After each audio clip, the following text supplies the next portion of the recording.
kulanti wacan daawadayaal halkan waa telefishinka Tusumo sidoo kale waxaad naga dhageysanaysaan raadiyaha Sahal ee magaalada Muqdisho ku soo dhawaada barnaamijka caafimaadka telefishinka Tusumo iyo raadiyaha Sahal oo toddobaad waliba xilligan oo kale aad ka daawataan kana dhageysataan raadiyaha waxaan inta badan ku soo qaadanaa mowduucyo aan isleenahay waa uu wanaagsan yahay toddobaadkan dhageystayaasha loo soo gudbiyo anaga oo barnaamijkana sidoo kale ku marti qaadna dhaqaatiirta Soomaaliyeed ee ka howlgala isbitaalada magaalada Muqdisho hadba mowduuca iyo tiktorka ayaana isku fiirinaa anaga oo labadaas markaan isku helana dhageystayaasha iyadoo soo gudbina iyo daawadayaashaba toddobaadkan dhageystayaal daawadayaal barnaamijku waxa uu aan kaga hadlaynaa gabi ahaantiis badiirada aan ku saareynaa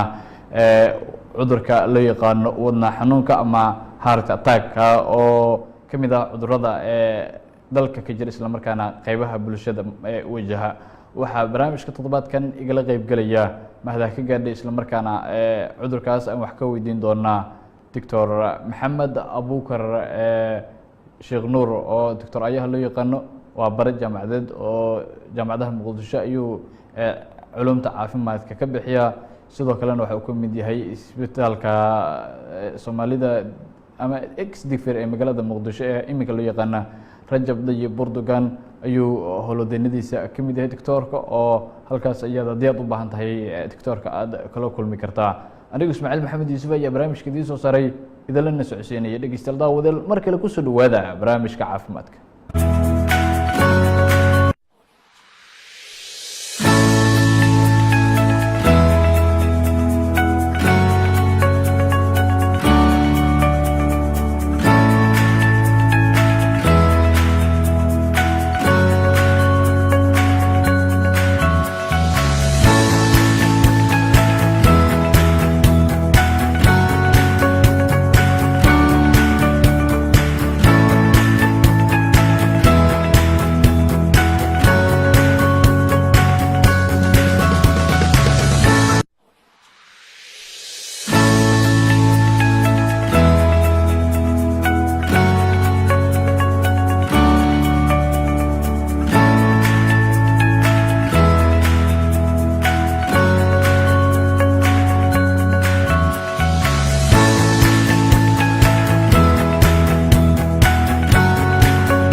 dhageystayaal markan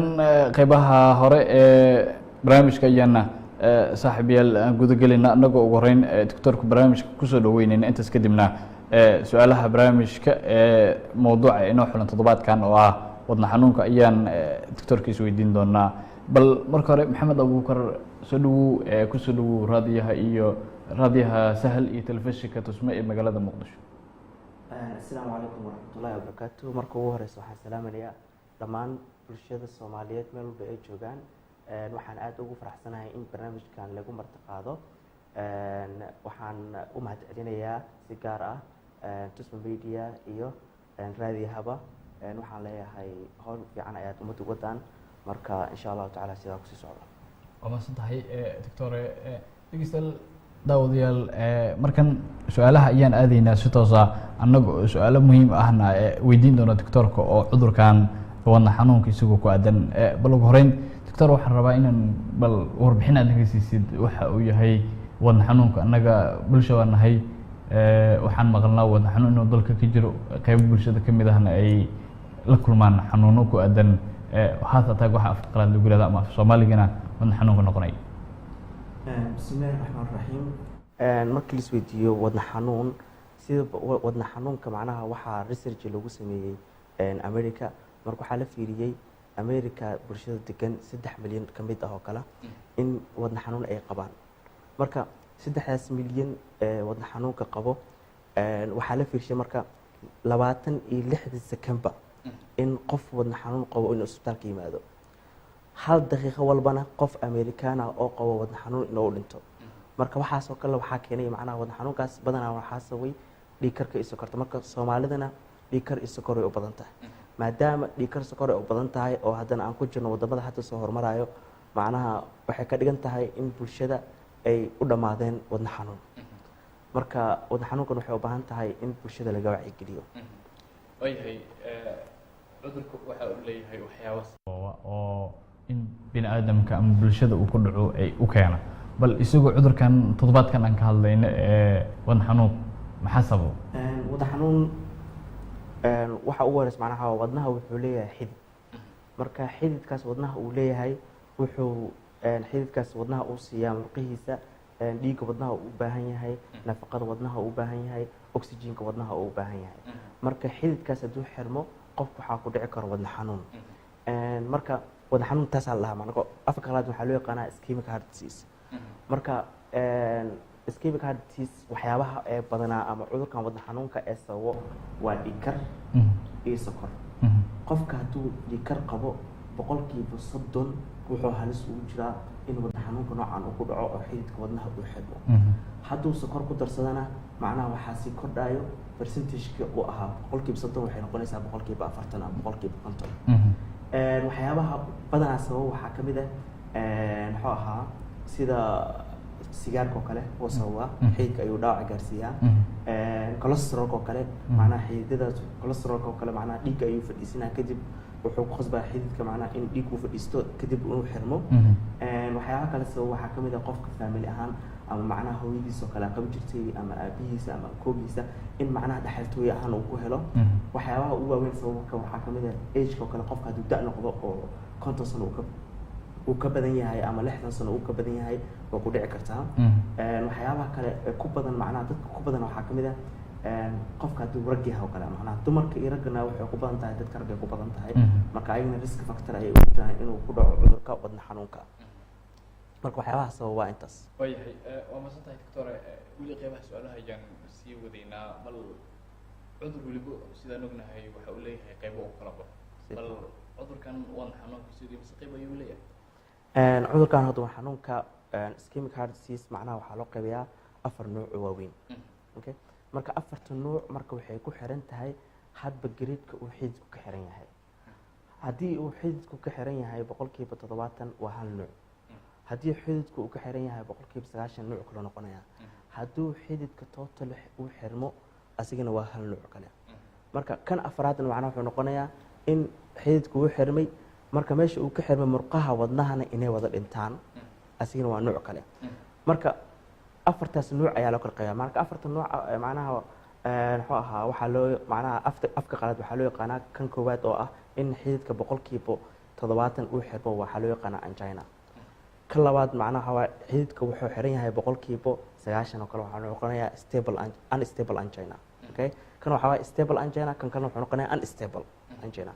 kan kale macnaha waa xididka total uu xirmay murqihii wadnihii ayaa dhintay. markaas waxaa la yiraahdaa MI qofka qabta la yiraahdaa macnaha waxa waa myocardial infarction. marka isbitaalada badankooda waxay dhahaan afka waxay ku hadlaan qalaad. marka Soomaalida badanaa macnaha looma tarjumo. marka haddii lagu dhaho macnaha xididka total uu xiran yahay ama bukaankan wuxuu qabiyaa MI uu qabiyaa ama myocardial infarction qaba macnaha waxay ka dhigan tahay xididka wadnaha dhiigga siinayay ayaa total xirmay qayb ka mid ah wadnahana way dhimatay ay ka dhigan tahay. marka afartaas nooc ayaa loo qaybiyaa. marka afarta qaybood oo wadna xanuunka u kala baxo iyagu saameyna ay wataan oo ay bulshada kala kulmaan miyaa jira marka aad inoo sheegto laga soo tago in cudurkan ama afartan qaybo ay leedahay shaqo guni? qaybaha macnaha waxay ku xiran tahay qaybta koowaad oo ah macnaha in xididka 70 uu xiran yahay iyo qaybta ugu dambeysa waa in xididka total uu xirmay. macnaha waxa farqi waa la dareemi karaa macnaha 70% hadduu xiran yahay macnaha qofkan waxaa laga yaabaa markuu socdo ama uu ordo inuu xanuunka dareemo.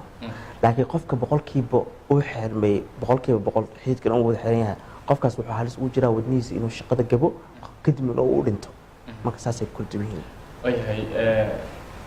waxaa doctorka toddobaadkan barnaamijka dawada dhegeystayaal inoogu madalsan isla markaana inagala qaybgelaya doctor maxamed abuukar ayaan qaybaha su-aalaha kusii wadaynaa. markan doctor calaamadaha cudurkan lagu garto markii aan ogaanay inuu leeyahay qaybo u kala baxo waxaa qasab ah inuu cudurku yeesho calaamadaas. bal calaamadaha uu leeyahay maxaa ka mid ah? calaamadaha waxay ku xiran tahay hadba qofka nooca uu qabo. haddii xididka 70% uu xiran yahay qofka xanuun ayuu wuxuu ka dareemayaa fiiraha. marka kulligood horta waxay ka wada sameeyeen calaamado. calaamadahaas ay ka wada sameyn yihiin hadhow calaamadihi kala sii baxaaya marka calaamadaha qofka wadna xanuunka isku arki karo waa maxay qofku wuxuu dareemayaa fiir xanuun macnaha fiir xanuun markuu dareemaya macnaha hal far kuma tilmaami karo marka qofka haddii wadnaha ama sanbada ama qayb kamid oo laga haayo oo hal far ku tilmaami karo ma la dhihi karo macnaha xididka wadnaha xiran laakiin haddii qofku waxaa leeyahay inta ku xanuunayso markaas wuxuu leeyahay aniga waxaa xanuunaysa fiiraha oo dhan intaan oo dhan hay xanuun noocee ka dareemaysaa waxaa ka dareemayaa xanuun ah in culays uu saaran yahay haddii aad aragto in feeraha kaa saaran yihiin culays ama aad aragto in ciriiri oo feeraha aad ka dareemaysid macnaha waxaad u badan tahay inaad qabto cudurka wadna xanuunka ama xidid uu kaa xiran yahay marka xanuunada wadna xanuunka oo noocan ah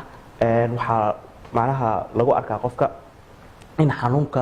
oo feeraha uu ku fido ama uu tago for example garkoo kale macnaha wuxuu qofku dareemayaa in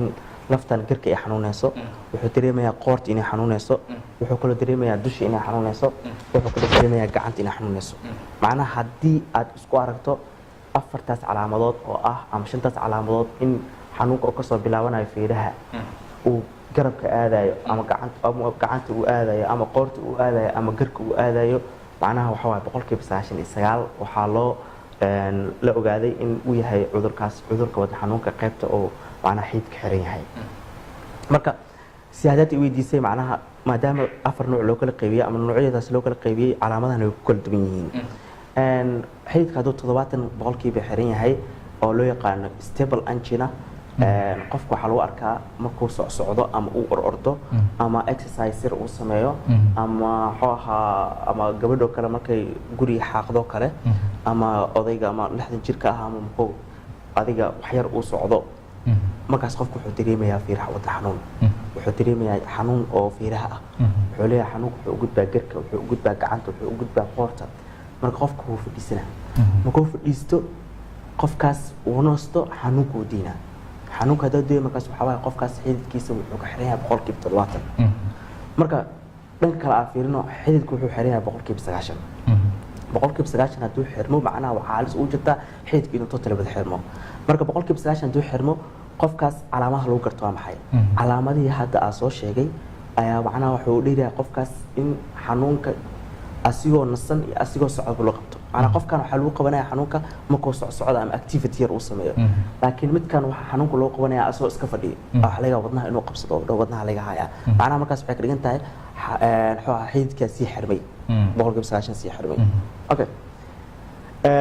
midka kalena macnaha waxa waaye qofka oo macnaha total hadduu xididka xirmo wadnaha qayb kamid ah ayaa dhimatay qofkaas macnaha waxa waaye maskaxiisa inay tagtaa macquul ah oo kadib emergency loola soo ordo macnaha Soomaalida macnaha waxay u badan yihiin inta qofku uu xaaladiis intaas marayso isbitaalka ma keenayaan waxay keenayaan oo kaliya markuu qofku macnaha lagu arko in macnaha uu wuxuu ahaa oxygen la'aan ay hayso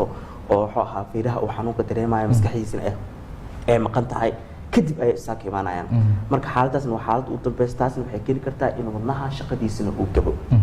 okay wuxuu ahaa calaamadaha oo waxaa jiro oo macnaha for example dad oo waxaa jiro xididadooda xiran yihiin xididada wadnaha way xiran yihiin xanuunna ma dareemaan waxaa ka xiran xididka wadnihi xiran 70% ha xirnaado 90% ha xirnaado 100% ha xirnaado xanuun ma dareemaan qofkaas dadkaas waa kuwe waa dadka sokorta qabo dadka sokorta qabo macnaha waaye waxaa ka dhimanayo waxaa dhaawac gaarayo neerfaha xanuunka lagu dareemo for example neerfaha lugaha kale qofkaas wuxuu dareemayaa kabaabsho dareema macnaha wuxuu isleeyahay lugaha way kabaabiyonayaan xitaa macnaha dacaskaas oo ku socdo waxa laga yaabaa dacasihii macnaha inay ka baxaan oo inuu u maleeyo inuu dacaska weli wato dacaska inay ka baxeen macnaha waxaa ka dhintay dareemihii lugaha marka qofkaas haddii sokortiisa oo control waayo macnaha hadhow wadnaha xanuunkiisa ma sheeganayo qofka xanuun dhama dareemayo wuxuu arkaa marka 100% markuu xididka xirmo oo wadnaha qayb kamid ah uu dhinto qofku waxa uu arkaa calaamad wuxuu leeyahay oxygen la ah macnaha neeftiya macnaha igu dhageyso waxa dareemaya wadna garaac xanuun la kama dareemayo wuxuu ahaa neeftiya igu dhageyso istar haleegiyo markaas waxa uu arkaa lugihiisa soo barareen waxa uu arkaa caloosha barartay kadib waxa leeyahay heblaayo ama heblow isbitaalka la geeyo sababtoo ah wuxuu ka sheeganaa lugahaas waxaas bararsan oxygen ugu yartahay markaas waxa loo sheegaa macnaha inuu wadna xanuun qabo laakiin dadka aan sokorta qabin xididka 70 markuu xiran yahay isla markaa xanuun dareemayaan hadduu qof aqoon-yahan u yahay isla markaa isbitaalka uu tagayaa uu iska gaarsiinaya marka calaamadaha saasay ku kala duwan yihiin. waayahay waxay noo sheegtay in wadna xanuunku iyo sidoo kale cudurka sokorta macaanka uu cilaaqaad ka dhexeeya sida sharxadaadaba aan ka bogan karno. qofka qabaa sokortu heerkiisu 70 uu gaaray sokortu ay haysay cudurkan la yiraahdo wadna xanuunku uusan dareemin ma isbitaal inuu tago kali ah iyo mar walba kula socon kara mise calaamado kale oo ka duwan oo isla markii uu dareemi kara sigoo sokortii uu qabo isagoon isbitaal tegin isla markaana wax iskaga qaban kara miyaa jiro? waxay ku xiran tahay horta qofka aqoontiisa. haddii qofku uu yahay qof sokor qabo aqoonyahanna uu yahay macnaha qofkaas macnaha waxay ka dhigan tahay in uu muxuu ahaa sokortiisa mar walba uu cabiro. qofka hadduu mar walba sokortiisa cabiro oon mar walba dhakhtar la socdo oo hal dhakhtar uu leeyahay oo aaminsan yahay oo isdhahaya macnaha mar walba screen somarsa ama macnaha xaaladaada caafimaad guud soo fiiri macnaha qofkaas waa gooni. laakiin dad waxaa jira sokorna qabo sokortooda aan daryeelinin oo macnaha aanan haysan saacadda sokorta lagu cabiro ama geedka yar sokorta lagu cabiro aanan haysanin oo wuxuu ahaa sokortooda aan controlin markaas iska gaaray sokorta 400 ama 300 ama 200 iyo mar walba iska joogto kadib macnaha haddii for example galaas biyo ah 2 galaas biyo haddii inta yaraan oo galaaskan biyaha aan sokorta ku badiyo galaaskan biyahana sokorta aan ku yareeyo marka labadan galaas haddaa dhulkooda daadiya meel oo macnaha oo shamiida aan ku daadiyo marka isku socod bay noqonayaan. kan sokorta lagu badishay macnaha waxay ka dhigan tahay socodkiisu wuu yaraanaa kan sokorta ku yartaana socodkiisa okay waa soo marka waxay ka dhigan tahay xididkaaga inuu dhiiggaaga xinjiroobo ayaa badanay sokorta haddii badato kadib macnaha waxaa halis ugu jirtaa in xididka wadnaha dhiig isku socodkiisa uu yaraado oo xididka xirmo dan oo wadnahaaga qayb ka mid ah uu dhinto aad ka war hesho kadibna adigoo oxygen la'aan ah ama aad dareemayso naqaska inuu kugu xirmaayo. marka sokorta iyo wadna xanuunka cilaaqaadkaas weyn ayaa ka dhexeeya. waayahay waxaan rabaa bal inaan ku weydiiyo doctor ayaha cudur waliba wuxuu leeyahay waxyaabo khatar ah oo bulshada u geysto. haddaba cudurkan wadna xanuunku khataro caynka ayuu bulshada u geystaa? cudurkan wadna xanuunka khatar aad weyn ayuu bulshada u geystaa. waxaa ka mid ah for example cudurka haddii wuxuu haleelay wadnaha maadaama wadnaha uu haleelayna isla wadnaha ayuu halis u geysanayaa. wuxuu halis u geysanayaa waxay tahay xididku uu xiran yahay maadaama xididku uu xiran yahay qaybtaas wadnaha ka mid ah waxay ka dhigan tahay inaysan wax nafaqo aysan helinin waxay ka dhigan tahay inaysan wax oxygen aysan helinin marka maadaama intaas inaysan helinin macnaha waxay ka dhigan tahay qayb wadnaha ka mid ah inuu qofka ka dhinto. maadaama qayb wadnaha ka mid ah oo ka dhintana wadnihii macnaha anaga shaqa u nahay shaqada u nahay waxay ahayd in jirkeena uu dhiig u qaybay somahan marka hadhow wuxuu gabayaa in shaqadiisa ayuu gabayaa marka macnaha dhibaatada u geysta macnaha waxaa ka mid ah in wadnaha totalba shaqadiisa gabo marka laba nooc ayaa u kala qaybinaa marka wadnaha shaqadiisa wuu gabi karaa marka qofku wuxuu isku arki karayaa laba nooc laba calaamad ayuu isku arki karayaa. wadnaha wuxuu leeyahay qayb midig iyo qayb bidix. haddii qaybta midiga ah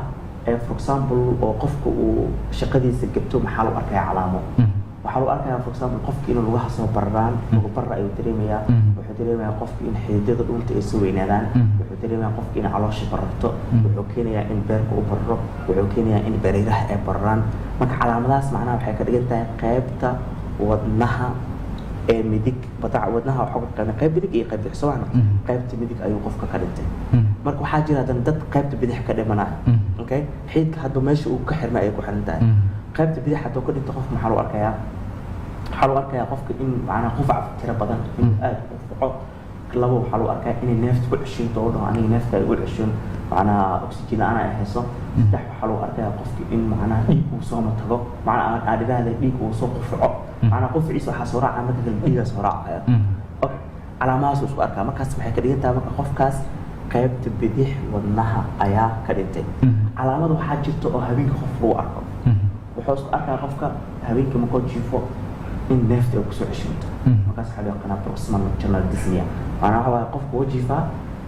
hal mar soo buuda wuxuu dareemaa neefta inay ku ceshan tahay isla habeenkii. dadka qaar macnaha waxay dareemayaan anagoo kale dadka wadnaha aan xanuunaynin hal barkin oo ku seexan karaan laakiin qofka wadnaha qaybta bidix ka dhintay hal barkin ma anfacayo aldiis wuxuu jecel yahay inuu fadhiga ka seexdo ama in uu yaraan 3 barkin ama 4 barkin oo isticmaalo macnaha si kale haddii laakiin caada u seexanaa oo dhaho sida anaga oo kale u seexanayna qofka wadnaha aan xanuunin u seexanayo oo seexdo qofku wuxuu ku soo kacaa macnaha naqas ilaan qof ma jiro macnaha asagoo naqas ku xiran hurdaay qofku waa inuu soo kaca soomaan oo soo kaca wuxuu kursi iska fadhiisanaa ama sariirtoo fadhiisanaa fadhiyo ku hurda habeenkaasoo dhan fadhiyo ku hurdaa fadhiyo ku hurdana habeen kale sidoo kale hadduu laakiin qofka aqoon-yahay isla markiis farabtiga qofkana waa ka gudiso isku jooga iskaaga dhimanayaan marka bulshada aad bay ugu baahan yihiin wacyigelinta marka dad waxaa jira marka labadii hadeen ka dhimanayaan macnaha dad waxaa kala qaybta bidix iyo qaybta midig soomahan marka dadaa waxaa jira macnaha labada qayb ee wadnaha ka dhimanayaan bidix midig macnaha waxaa loo arkaa marka calaamadan iyo calaamadan isku dar markaas waxaa loo yaqaanaa congestive heart failure macnaha hadhow ICU inay galaan oo macnaha oo la dhaho gargaar degdeg macnaha qayb waxaa jirta ICU oo macnaha oo gaar ah oo loogu talagalay dadkaas loogu talagalay oo oxygen lagu siinayo miirkooduna maqan yahay oo lagu xanaaneynayo daawooyin lagu siinayo ajid samahan marka in heerkaas ay isla gaarto macnaha qofka waxaa lagu arkaa marka calaamadihii oo midigta ahaa oo ahaa in oo lugaha ay bararaan plus iyo calaamadihii oo dhiig inuu soo qufaco neeftina ku ceshato waayahay intaas waxyaabaha guud uu sababo cudurkan ahay nooga ekaato qaybihii dhexe ee daawada la geystayaal barnaamijka caafimaadka ayaan isla maraynaa su-aalihii ugu dambeeyay ayaana doctorka dabcan toddobaadkan aan ka weydiin doonaa cudurka wadna xanuunka la yidhaahdo doctor ayah doctor waxaan rabaa mar haddii khatariyaan ogaanay bal siyaabo fudud oo cudurkan wadna xanuunka looga hortegi kara ma jiraan waa jiraan muxuu ahaa cudurkan qaabka loogu hortagaa waxaa loogu hortagaa waxyaabaha horta cudurkan sababaya ama risk factorska ah in laga fogaado marka waxaa kala qaybinaa ka hortaga waxaa kala qaybinaa labo waxyaabo waxaa jirta aan ka hortegi karin iyo waxyaabo aan ka hortegi karno okay waxyaabaha aan ka hortegi karin maxaa kamid ah for example qofkan da' ah marka da'da ma soo yeelan karna anaga marka qofkaas macnaha ka hortag macnaha ma lahan kaalmaata caadi uu la yeelanaa waxyaabaha aan ka hortegi karin waxaa kamid ah qofka hadduu uu meel yahay oo macnaha lab u yahay hadduu lab yahay macnaha cudurkaas mar walba halis ugu jiraa okay lab hadduu yahay maadaama dhidig uma bedeli karno marka okay waxyaabaha kale aan bedelka waxaa kamid ah genetic ahaan macnaha ama dhaxaltooy ahaan haddii hooyada iyo aabaha ama abkooga ay qabi jireen adiga markaas cudurka oo kugu imaaday macnaha waxay kamid tahay macnaha dhankaas wuxuu kaaga yimaaday family ahaan oo kaaga yimaaday soomaa maadaama family ahaan oo kaaga yimaado macnaha anagana wax kama qaban karno laakiin waxyaaba wax laga qaban karaa jirto waa in la controlaa dhiigkar haddaa qabto dhiigkarkaa control mar walba cabir haddaad sokor qabto sokortaada control mar walba cabir waa ka hortag soo mahan muxuu ahaa cholesterol haddaad qabto cholesterolka waa inaad controlshaa muxuu ahaa smoking haddaa sigaar badan ama sigaar aa cabto waa inaad sigaarta total baa iska joogtisaa haddaa khamra cabto khamrada iska jooji haddii muxuu ahaa oo aad cayilan tahay ama miisaankaaga uu badan yahayna miisaankaaga yarey haddaa yareysa macnaha waxaa waaye professional u tahay in cudurkaas uusan kugu dhicin marka siyaabahaas ayaa loogu hortegi karaa waayahay waxaan rabaa bal maadaama siyaabahaas fudud ee cudurkan wadna xanuunka looga hortegi kara idinoo sheegtay bulshadu way kala duwan tahay qayb dhexe qayb weyn iyo qaybaha waxay isku jiraan yar marka bilaadanka da-adooda aan kala qaybinayno bal yaa u nugul wadna xanuun cudurkan wadna xanuunka hadda wuxuu kusoo badan yahay dadka dhalinyarta ah oo u dhexeysa 30 ilaa 40 ayuu aad u badan yahay sababtoo ugu batay ayaa waxay tahay macnaha muxuu ahaa ayagana waxaa kusii badan macnaha dhiigkarka iyo sokorta maadaama dhiigkarka iyo sokorta ay ku badan tahayna macnaha waxay halis ugu jiraan in xididka wadnaha uu xirmo kadib ay wadna xanuun oo ku dhaco halis ay ugu jiraan marka laakiin dadkaas macnaha muxuu ahaa haddii ay sameeyaan la tacaalid ama dhaqsi marka hore hadday isbitaal tagaan ay la tacaalaan macnaha qofkaas oo kale inuu badbaado laga yaabaa laakiin haddii qofku wuxuu ahaa oo la tacaalin waxaa laga yaabaa qofka in xididka uu sii xirmo dan uu dhinto laakiin dadka badanaa u dhinto waa dadka ka badan 65 sano oo da-da ah macnaha haddii cudurkaas mar uu ku dhaco 100% u dhintaan laakiin dadka dhalinyarta ah uma dhintaan kiisaska isbitaalada marka aad doctor baad tahay isbitaal baad ka howlgashaa aad joogtid bal kiisaska cudurkan bulshadu ma ku badan yahay mise waa qayb dhexdhexaad ah Soomaaliya haddii la fiirsho ku badan yahay sababtoo ah marba haddii dhiigkar iskor ay keenaan macnaha dhiigkar iskor badan Soomaha haddii bulshada macnaha waxay ka dhigan tahay dhiigkar iskor ku badan tahay haddii bulshada dhiigkar iskor ku badan tahay waxay ka dhigan tahay inay ku badan tahay wadna xanuunka waayahay ugu dambeyn doctor baad tahay isbitaal baad ka howlgashaa sidoo kalena bara jaamacadeed baad tahay maxay tahay taladaada guud ee ku saabsan cudurkan maanta aan isla gorfaynayna ee wadna xanuunka taladeedu waxay noqonaysaa wax allaal wixii cudurkan keeni karo oo aan soo sheegay in laga fogaado. daawooyinka dhakhtarka oo soo qoran si macnaha si toos loo qaado, sida daawooyinka dhiigkarka, haddaad dhiigar qabto, haddaad sokor qabto, daawooyinka sokorta waa inaad si toos u qaadataa. cuntooyinka dhibaayo macnaha qofka oo u keeni karo in xididka usii xidhmo, sida macnaha waxaa kamid ah hilibka gaduudan oo kale, ama waxyaabaha saliidda ku badantaha oo kale, xalwada oo kale, waxyaabahaas oo kale waxay keeni karaan difid waxyaabaha le waxay keeni karaan in xididka u xidhmo. muxuu ahaa waxaad isticmaalaysaa cuntooyinka sida qudaarta, qaraha oo kale, tuunta oo kale. tuunta horta meel walba ay u fiican tahay. tuunta haddaa isticmaasho xididkaaga caafimaadkiisa u fiicnaa. haddii aadan qabin wadna xanuun xitaa mujida aad yar tahay, qof yara aad tahay, waa inaad tuun isticmaashaa. tuun haddaa isticmaasho waxay professional u tahay in waxaas ay kugu dhacaan. muxuu ahaa daawooyinka dhakhtarka uu soo qoran si toosna ha loo qaato. qofkaas macnaha waxay u tahay in wadna xanuunka hadduu qabay xitaa macnaha uu yaraado, hadduusan qabinna ka hortaga u tahay. waa hagaaga daawadayaal dhegeystayaal waxa uu ahaa doctor maxamed abuukar sheekh nuur oo isagu ka mid ah dhakhaatiirta ka howlgala isbitaalka digfir ee magaalada muqdisho. sidoo kalena waxa uu cashiro ka bixiyaa caafimaadka khusaya jaamacadaha magaalada muqdisho ku yaala qaarkood oo uu isagu cilmiga u bartay ayuu bulshadu mar kale haddana dhalinyarada baranayso iyo kaga faa'iideeyaa. waxa uu maanta nagala qayb galayay barnaamijka caafimaadka telefishinka tusmo iyo raadiyaha sahal ee muqdisho oo aan ku gorfeynaynay muddada hawada ka baxayay cudurka wadna xanuunka oo isagoo ka mid ah cudurrada siyaabaha kala duwan ee bulshada ay ula nooshahay. gudana intaa ayuu inooga dhan yahay barnaamijkeennii. anigoo ismaaciil maxamed yuusuf ayaa daawadayaal dhegeystayaal idiin soo saaray idinlana socodsiinayey. waxaan aad ugu mahad celinayaa doctor ayaha isagu barnaamijka toddobaadkan igala qaybgala. aad baad u mahadsantahay doctor. tan iyo kulan dambe amaan allah.